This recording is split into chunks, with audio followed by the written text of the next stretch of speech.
ਕਰਦੇ ਹਾਂ ਜੀ। ਅੱਜ ਅਸੀਂ ਗੱਲਬਾਤ ਇਹਨਾਂ ਦੇ ਨਾਲ ਕਰਾਂਗੇ ਹਾਰਮੋਨਸ ਦੇ ਬਾਰੇ। ਸਾਡੇ ਨਾਲ ਨਿਸ਼ਾ ਡੋਗਰਾ, ਡਾਕਟਰ ਨਿਸ਼ਾ ਡੋਗਰਾ ਜੀ ਐਡਵਾਂਸਡ ਜੀਨੋਮਿਕਸ ਤੋਂ ਸਾਡੇ ਨਾਲ ਆਨਲਾਈਨ ਨੇ। ਇਹਨਾਂ ਦਾ ਸਭ ਤੋਂ ਪਹਿਲਾਂ ਤਾਂ ਸਵਾਗਤ ਕਰਦੇ। ਸਤਿ ਸ਼੍ਰੀ ਅਕਾਲ ਜੀ ਨਿਸ਼ਾ, ਵੈਲਕਮ ਜੀ। ਸਾਰੇ ਲਿਸਨਰ ਨੂੰ ਮੇਰੀ ਤਰਫ ਤੋਂ ਪਿਆਰੀ ਗਈ ਸਤਿ ਸ਼੍ਰੀ ਅਕਾਲ, ਨਮਸਕਾਰ ਜੀ ਜੀ ਜੀ, ਨਮਸਕਾਰ ਨਿਸ਼ਾ ਜੀ, ਬਹੁਤ ਬਹੁਤ ਤੁਹਾਡਾ ਨਿੱਘਾ ਸਵਾਗਤ ਹੈ ਰੇਡੀਓ ਪੰਜਾਬ 'ਤੇ। ਨਿਸ਼ਾ ਜੀ, ਅੱਗੇ ਵੀ ਅਸੀਂ ਤੁਹਾਡੇ ਨਾਲ ਗੱਲਾਂ ਬਾਤਾਂ ਕਰਦੇ ਹਾਂ ਪ੍ਰੋਗਰਾਮ ਦੇ ਵਿੱਚ ਡਿਫਰੈਂਟ ਵਿਸ਼ਿਆਂ 'ਤੇ, ਪਰ ਅੱਜ ਜਿਹੜੀ ਅਸੀਂ ਗੱਲ ਕਰਨੀ ਆ, ਅੱਜ ਅਸੀਂ ਕਰਾਂਗੇ ਹਾਰਮੋਨਸ ਦੇ ਬਾਰੇ। ਹਾਰਮੋਨਸ ਜਿਹੜੇ ਆ ਸਾਡੇ ਸਰੀਰ ਦੇ ਵਿੱਚ ਤੱਤ ਪਾਏ ਜਾਂਦੇ ਆ, ਇਹਨਾਂ ਦੇ ਬਾਰੇ ਅਸੀਂ ਗੱਲਬਾਤ ਕਰਦੇ ਹਾਂ ਕਿ ਹਾਰਮੋਨਸ ਹੈ ਕੀ। ਸਭ ਤੋਂ ਪਹਿਲਾਂ ਤਾਂ ਇਹਦੇ ਬਾਰੇ ਥੋੜ੍ਹਾ ਜਿਹਾ ਸਾਡੇ ਲਿਸਨਰਸ ਨੂੰ, ਸਾਡੇ ਵਿਊਅਰਸ ਨੂੰ ਇਸ ਦੇ ਬਾਰੇ ਦੱਸੋ ਕਿ ਹਾਰਮੋਨਸ ਹੁੰਦੇ ਕੀ ਆ। ਕਮਲ ਜੀ, ਇਸ ਤਰ੍ਹਾਂ ਹੁੰਦਾ ਹੈ ਕਿ ਜਿਹੜੇ ਹਾਰਮੋਨਸ ਹੁੰਦੇ ਨੇ ਇਹ ਕਿਸ ਤਰ੍ਹਾਂ ਇੱਕ ਕਿਸਮ ਦੇ ਕੈਮੀਕਲ ਮੈਸੇਂਜਰਸ ਹੁੰਦੇ ਨੇ ਜੀ। ਮੈਸੇਂਜਰਸ ਦਾ ਮਤਲਬ ਇਹ ਹੈ ਕਿ ਜਿਹੜੀ ਇਨਫੋਰਮੇਸ਼ਨ ਇੱਕ ਜਗ੍ਹਾ ਤੋਂ ਲੈ ਕੇ ਦੂਜੇ ਜਗ੍ਹਾ ਤੇ ਪਹੁੰਚਾਉਣੀ ਹੈ। ਐਗਜ਼ਾਮਪਲ ਮੈਂ ਦਿੰਦੀ ਹਾਂ ਕਿ ਜਿੱਦਾਂ ਤੁਹਾਡੇ ਕੋਲ ਸੈੱਲ ਫੋਨ ਹੈ ਤੇ ਤੁਸੀਂ ਸੈੱਲ ਫੋਨ ਕਿੱਦਾਂ ਚੱਲਦਾ ਹੈ, ਨੈਟਵਰਕ ਦੇ ਨਾਲ ਚੱਲਦਾ ਹੈ, ਤੇ ਕਿਤੇ ਵੀ ਤੁਸੀਂ ਹੋ, ਤੁਸੀਂ ਦੁਨੀਆ ਦੇ ਕਿਸੇ ਵੀ ਕੋਨੇ 'ਚ ਕੰਮ ਕਰ ਸਕਦੇ ਹੋ। ਏਦਾਂ ਹੀ ਸਾਡੇ ਬੋਡੀ ਵਿੱਚ ਇਹੋ ਜਿਹੇ ਮੈਸੇਂਜਰਸ ਹੁੰਦੇ ਨੇ, ਚਾਹੇ ਉਹਦੀ ਲੋਕੇਸ਼ਨ ਇੱਕ ਜਗ੍ਹਾ ਹੁੰਦੀ ਹੈ ਲੇਕਿਨ ਉਹ ਕੰਮ ਦੂਜੀ ਜਗ੍ਹਾ, ਤੀਜੀ ਜਗ੍ਹਾ, ਹਰ ਜਗ੍ਹਾ ਕਰਦੇ ਨੇ। ਸੋ ਦੇ ਆਰ ਕਾਲਡ ਹਾਰਮੋਨਸ, ਜਿਹੜਾ ਕਿ ਸਾਡੀ ਬੋਡੀ 'ਚ ਇੱਕ ਬਹੁਤ ਇੰਪੋਰਟੈਂਟ ਰੋਲ ਹੈ ਸਾਰੀ ਬੋਡੀ ਨੂੰ ਰੈਗੂਲੇਟ ਕਰਨ ਲਈ, ਚਲਾਉਣ ਲਈ। ਜੀ ਬਹੁਤ ਵਧੀਆ। ਸੋ ਕਿਉਂਕਿ ਅਸੀਂ ਹਾਰਮੋਨਸ ਦੀ ਅਕਸਰ ਗੱਲ ਕਰਦੇ ਹਾਂ ਕਿ ਉਹਦੇ ਹਾਰਮੋਨਸ ਵੱਧ ਗਏ, ਇੱਦਾਂ ਹੋ ਗਿਆ, ਉੱਦਾਂ ਹੋ ਗਿਆ। ਸੋ ਹਾਰਮੋਨਸ ਦੀ ਜਿਹੜੀ ਸਭ ਤੋਂ ਪਹਿਲਾਂ ਤਾਂ ਹਿਊਮਨ ਬੋਡੀ ਦੇ ਵਿੱਚ ਇਹਦਾ ਫੰਕਸ਼ਨ ਆ, ਉਹ ਤੁਸੀਂ ਦੱਸਿਆ ਕਿ ਇਹ ਮੈਸੇਂਜਰ ਦੀ ਤਰ੍ਹਾਂ ਆ, ਹੈ ਨਾ। ਸੋ ਜਿਹੜੀ ਹਿਊਮਨ ਬੋਡੀ ਦੇ ਵਿੱਚ ਅਸੀਂ ਇਸ ਨੂੰ ਹੋਰ ਕਿਸ ਤਰ੍ਹਾਂ ਦੇਖਦੇ ਹਾਂ, ਇਹਦੀਆਂ ਕੀ ਟਾਈਪਸ ਹੁੰਦੀਆਂ? ਇੱਦਾਂ ਹੈ ਕਿ ਜਿਹੜੇ ਹਾਰਮੋਨਸ ਹੁੰਦੇ ਨੇ, ਅਗਰ ਅਸੀਂ ਇਹਦੀਆਂ ਸੋਚੀਏ ਕਿ ਜਿਹੜਾ ਸਾਰਾ ਇਹਦਾ ਜਿੱਥੋਂ ਇਹ ਸ਼ੁਰੂ ਹੁੰਦਾ ਹੈ, ਜਿਹੜਾ ਮਾਸਟਰ ਗਲੈਂਡ ਅਸੀਂ ਕਹਿੰਦੇ ਆ, ਇਹ ਸਾਡੇ ਬ੍ਰੇਨ 'ਚ ਹੁੰਦਾ ਹੈ, ਜਿਹਨੂੰ ਪਿਚੂਟਰੀ ਗਲੈਂਡ ਕਹਿੰਦੇ। ਸਭ ਤੋਂ ਛੋਟਾ ਗਲੈਂਡ ਹੁੰਦਾ ਲੇਕਿਨ ਮਾਸਟਰ ਗਲੈਂਡ ਹੈ, ਕਿਉਂਕਿ ਸਾਰੇ ਹਾਰਮੋਨਸ ਨੂੰ ਰੈਗੂਲੇਟ ਕਰਦਾ ਹੈ। ਹੋਰ ਵੀ ਬਹੁਤ ਸਾਰੇ ਕੰਮ ਹੁੰਦੇ, ਪਰ ਵਨ ਆਫ ਦੈਮ ਇਜ਼ ਕਿ ਰੈਗੂਲੇਟਿੰਗ ਆਲ ਦਾ ਹਾਰਮੋਨਸ। ਉਸ ਦੇ ਬਾਅਦ ਨਾਲ ਇੱਕ ਪੀਨੀਅਲ ਗਲੈਂਡ ਹੁੰਦਾ, ਜਿਹਨੂੰ ਮੈਡੀਟੇਸ਼ਨ ਗਲੈਂਡ ਵੀ ਅਸੀਂ ਕਹਿੰਦੇ ਆ, ਉਹ ਵੀ ਇਹਦੇ ਨਾਲ ਹੀ ਕਨੈਕਟ ਹੁੰਦਾ ਹੈ। ਅਗਰ ਉਹਦੇ ਥੱਲੇ ਅਗਰ ਆਈਏ ਤੇ ਸਾਡੇ ਗਲੇ ਵਿੱਚ ਇੱਕ ਥਾਇਰਾਇਡ ਹੁੰਦਾ ਹੈ। ਥਾਇਰਾਇਡ ਵੀ ਇੱਕ ਗਲੈਂਡ ਹੁੰਦਾ, ਇਹ ਵੀ ਹਾਰਮੋਨ ਰਿਲੀਜ਼ ਕਰਦਾ, ਲੇਕਿਨ ਇਹਦਾ ਵੀ ਕਨੈਕਸ਼ਨ ਬ੍ਰੇਨ ਦੇ ਨਾਲ ਹੀ, ਪਿਚੂਟਰੀ ਦੇ ਨਾਲ ਕਨੈਕਸ਼ਨ ਹੁੰਦਾ ਹੈ। ਉਹਦੇ ਥੱਲੇ ਅਗਰ ਸਾਈਏ ਜਿਹੜੀ ਸਾਡੇ ਜਿਸ ਤਰ੍ਹਾਂ ਅਸੀਂ ਕਹਿੰਦੇ ਹਾਂ ਸਾਡਾ ਪੈਨਕ੍ਰੀਆਸ ਹੈ, ਜਿੱਥੋਂ ਇਨਸੂਲਿਨ ਨਿਕਲਦੀ ਹੈ, ਤੇ ਇਨਸੂਲਿਨ ਵੀ ਇੱਕ ਕਿਸਮ ਦੇ ਇਹ ਹਾਰਮੋਨ ਹੀ ਹੈ ਜਿਹੜਾ ਨਿਕਲਦੀ ਹੈ, ਜਿਹੜੀ ਸਾਡੇ ਸਾਰੇ ਬਲੱਡ ਸ਼ੂਗਰ ਨੂੰ ਬੈਲੈਂਸ ਕਰਦੀ ਹੈ। ਅਗਰ ਉਹਦੇ ਥੱਲੇ ਨਾਲ ਹੀ ਚਲੀਏ ਤੇ ਕਿਡਨੀਜ਼ ਹੁੰਦੀਆਂ, ਕਿਡਨੀ ਦੇ ਉੱਤੇ, ਦੋਨੋਂ ਕਿਡਨੀ ਦੇ ਉੱਤੇ ਹੀ ਇੱਕ ਛੋਟੀ ਜਿਹੀ ਕੈਪ ਬਣੀ ਹੁੰਦੀ ਹੈ, ਜਿਹਨੂੰ ਅਸੀਂ ਐਡਰੀਨਲ ਕਹਿੰਦੇ ਹਾਂ।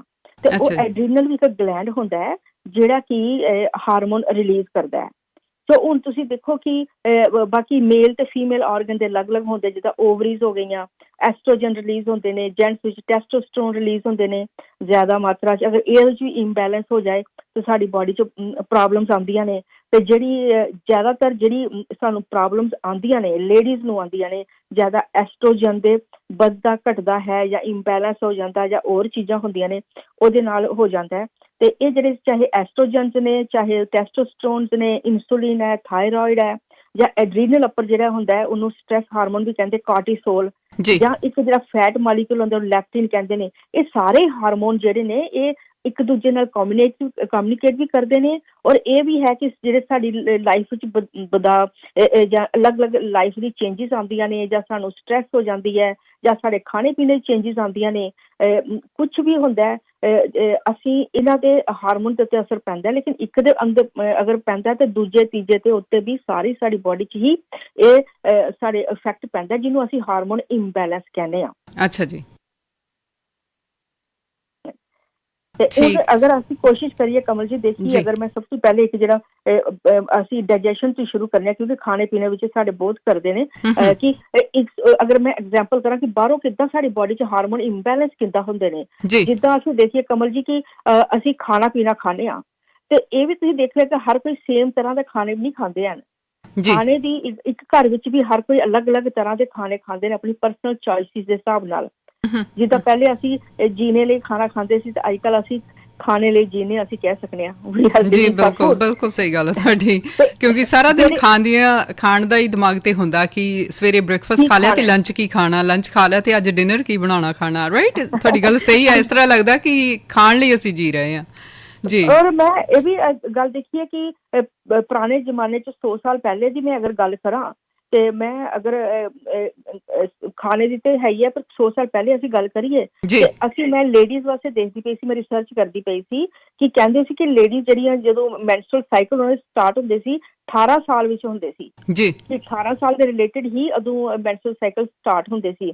ਲੇਕਿਨ ਉਸ ਤੋਂ ਬਾਅਦ ਫਿਰ 50 ਸਾਲ ਦੀ ਹੁਣ ਗੱਲ ਕਰੀਏ, 50 ਸਾਲ ਬਾਅਦ ਜਿਹੜੇ ਟਾਈਮ ਪੀਰੀਅਡ ਸ਼ੁਰੂ ਹੋ ਗਿਆ ਲੇਡੀਜ਼ ਦਾ, ਉਹ 15 ਸਾਲ ਜਾਂ 14 ਸਾਲ ਵਿੱਚ ਹੋ ਗਿਆ ਜੀ, ਤੇ ਉਦੋਂ ਉਹਨਾਂ ਦੇ ਹੁੰਦੇ ਸੀ। ਹੁਣ ਦੀ ਗੱਲ ਕਰੀ ਅੱਜ ਕੱਲ੍ਹ ਦੀ ਡੇਟ ਵਿੱਚ ਜਿਹੜੇ ਮੇਰੇ ਕੋਲ ਜਿੰਨੇ ਵੀ ਪੇਸ਼ੈਂਟਸ ਵਗੈਰਾ ਆਉਂਦੇ ਨੇ, ਮੈਂ ਦੇਖਣੀ ਆ 10-10 ਸਾਲ ਦੀ ਬੱਚੀਆਂ ਜਿਹੜੀਆਂ ਨੇ ਉਹ ਮੈਂਸਟਰੁਅਲ ਸਾਈਕਲ ਸਟਾਰਟ ਹੋ ਗਏ ਦੇ ਨੇ ਜੀ। ਸੋ ਔਰ ਉਹ ਵੀ ਹੁੰਦਾ ਕਿ ਦੇਖੋ ਤੁਸੀਂ ਇੱਕ ਕਮਲ ਜੀ, ਇੱਕ ਗੱਲ ਤੁਸੀਂ ਸੋਚੋ ਕਿ ਮੈਂਟਲੀ ਤੁਸੀਂ ਮੈਚਿਓਰ ਨਹੀਂ ਹੋ ਲੇਕਿਨ ਫਿਜ਼ੀਕਲੀ ਤੁਸੀਂ ਤਿਆਰ ਹੋ ਗਏ ਹੋ, ਕਿਉਂਕਿ ਮੈਂਸਟਰੁਅਲ ਸਾਈਕਲ ਦਾ ਮਤਲਬ ਇਹ ਹੋਇਆ ਕਿ you are able to produce babies ਜੀ। ਬਿਲਕੁਲ।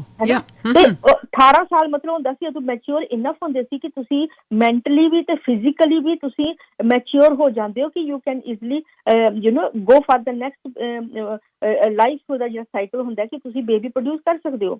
ਲੇਕਿਨ ਸੋਚੋ 10 ਸਾਲ ਦੀਆਂ ਬੱਚੀਆਂ ਹੁੰਦੀਆਂ ਨੇ, ਦੇ ਆਰ ਵੈਰੀ ਇਮੈਚਿਓਰ, ਬ੍ਰੇਨ ਉਹਦਾ ਮੈਚਿਓਰ ਨਹੀਂ ਹੁੰਦਾ, ਲੇਕਿਨ ਫਿਜ਼ੀਕਲੀ ਉਹਨਾਂ ਦੀ ਇਹੋ ਜਿਹੀ ਸ਼ਕਤੀ ਬਣ ਜਾਂਦੀ ਹੈ ਜਾਂ ਹੋ ਜਾਂਦੀ, ਇਹ ਮਤਲਬ ਉਹਨਾਂ 10 ਸਾਲ ਵਿੱਚ ਪੀਰੀਅਡ ਆ ਜਾਂਦੇ। ਔਰ ਕਈਆਂ ਨੇ ਮੈਂ ਦੇਖਿਆ ਜਿਹੜੇ 1-2 ਵਾਰੀ ਆਉਂਦੇ, 1-2 ਸਾਲ ਆਉਂਦੇ, ਬਾਅਦ ਚ ਆਉਂਦੇ ਨਹੀਂ, ਫਿਰ 18-18 ਸਾਲ ਆਉਂਦੇ ਨਹੀਂ ਹੈ। ਸੋ ਦੀਜ਼ ਆਰ ਵੈਰੀ ਇਰੈਗੂਲੇਸ਼ਨ ਜਿਹੜੀ ਹੁਣ ਹੁੰਦੀ ਪਈ ਹੈ।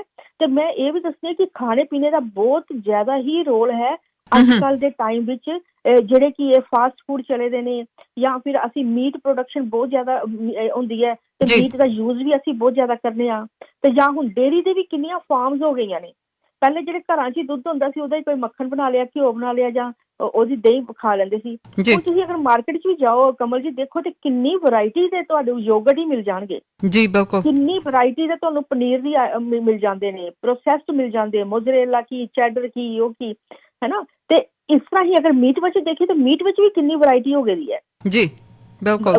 ਬਾਰਬੀਕਿਊ ਲੈ ਲੈਂਦੇ ਤੁਸੀਂ, ਬ੍ਰੈਸਟ ਕਰਦੇ ਹੋ ਤੁਸੀਂ, ਫਰੋਜ਼ਨ ਹੋ ਗਏ, ਪੈਕਡ ਹੋ ਗਏ, ਪਾਰਸ਼ਲੀ ਮਿਲ ਜਾਂਦੇ ਤੁਹਾਨੂੰ, ਕੁਕਡ ਮਿਲ ਜਾਂਦੇ। ਤਾਂ ਕਿੰਨੀ ਦੇਰ 6 ਮਹੀਨੇ ਅੰਦਰ ਰਹਿੰਦੇ ਨੇ, ਫਿਰ ਤੁਸੀਂ ਕਿੰਨੀ ਦੇਰ ਆਪਣੇ ਫ੍ਰਿਜ 'ਚ ਰੱਖਦੇ ਹੋ, ਬਣਾਉਂਦੇ ਹੋ। ਇਹ ਸਾਰੀਆਂ ਜਿਹੜੀਆਂ ਚੇਂਜਿਸ ਆਉਂਦੀ ਪਈਆਂ ਨੇ, they have a tremendous effect on our hormones. ਔਰ ਮੈਂ ਬਾਰ-ਬਾਰ ਇਹ ਕਹਿੰਦੀ ਹਾਂ ਕਿ ਇਹ ਜਿਹੜੇ ਖਾਣੇ ਨੇ, ਮੀਟ ਤੇ ਜਿਹੜੇ ਡੇਅਰੀ ਇੰਡਸਟਰੀ ਹੈ, ਇਹ ਇੰਨੀ ਹਾਵੀ ਹੋ ਗਈ ਔਰ ਇੰਨੀ ਅੱਛੀਆਂ ਤੇ ਟੇਸਟੀ ਤੇ ਡਿਲੀਸ਼ੀਅਸ ਫੂਡ ਬਣਾਉਂਦੇ ਨੇ, ਜਾਂ ਰੈਸਪੀਜ਼ ਇੰਨੀਆਂ ਜ਼ਿਆਦਾ ਨੇ ਕਿ ਜਿਹੜੇ ਬੱਚੇ ਜਿਹੜੇ ਨੇ ਸਾਡੇ ਟੀਨਏਜਰ ਜਿਹੜੇ ਨੇ, ਇਹ ਬਹੁਤ ਜਲਦੀ ਇਹਦੇ ਸ਼ਿਕਾਰ ਹੋ ਜਾਂਦੇ ਨੇ ਤੇ ਫਿਰ ਇਹ ਆਪਣੇ ਹਾਰਮੋਨ ਜਿਹੜੇ ਇੰਬੈਲੈਂਸ ਛੇਤੀ ਕਰ ਦਿੰਦੇ ਨੇ। ਬਿਲਕੁਲ ਜੀ, ਕਿਉਂਕਿ ਖੁਰਾਕ ਅਸੀਂ ਉਹੀ ਖਾਂਦੇ ਆ ਜੋ ਅੱਜ ਕੱਲ੍ਹ ਬੱਚੇ ਐਡਵਰਟਾਈਜ਼ਮੈਂਟਸ ਦੇਖਦੇ ਆ, ਜੇ ਉਹਨਾਂ ਨੇ ਟੀਵੀ ਤੇ ਦੇਖਿਆ ਆਹ ਸੀਰੀਅਲ ਆ ਮਿਲਕ ਇਸ ਤਰ੍ਹਾਂ ਖਾਣਾ, ਚੀਜ਼ ਆਹ ਵਾਲਾ ਸਵਾਦ ਆ, ਜਾਂ ਆਹ ਟਰਾਈ ਕਰਨਾ ਚਾਹੀਦਾ, ਉਹ ਉਸੇ ਤਰ੍ਹਾਂ ਅਟਰੈਕਟ ਹੋ ਜਾਂਦੇ ਆ ਐਡਸ ਦੇਖ ਦੇਖ ਕੇ, ਤੇ ਉਹੀ ਚੀਜ਼ਾਂ ਖਾਣੀਆਂ ਚਾਹੁੰਦੇ ਆ।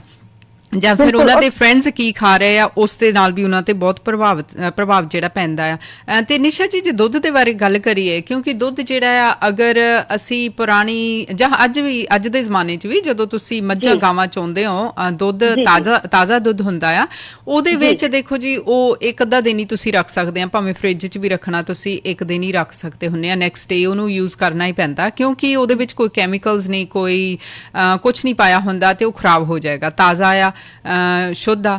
ਤੇ ਜਿਹੜੇ ਦੁੱਧ ਅਸੀਂ ਅੱਜ ਕੱਲ੍ਹ ਦੁਕਾਨਾਂ ਤੋਂ ਲੈ ਕੇ ਪੀਂਦੇ ਆ, ਭਾਵੇਂ ਅਸੀਂ ਕਿਸੇ ਵੀ ਕੰਟਰੀ 'ਚ ਰਹਿ ਰਹੇ ਹਾਂ ਇੰਡੀਆ ਤੋਂ ਬਾਹਰ, ਇੰਡੀਆ ਦੇ ਵਿੱਚ ਤਾਂ ਜੇ ਇੰਡੀਆ ਦੀ ਪਹਿਲਾਂ ਗੱਲ ਕਰ ਲਈ, ਇੰਡੀਆ ਦੇ ਵਿੱਚ ਤਾਂ ਸਿੰਥੈਟਿਕ ਮਿਲਕ ਮਿਲਦਾ ਹੈ ਜਿਹੜਾ ਹੋਰ ਵੀ ਜ਼ਿਆਦਾ ਮਾੜਾ ਆ।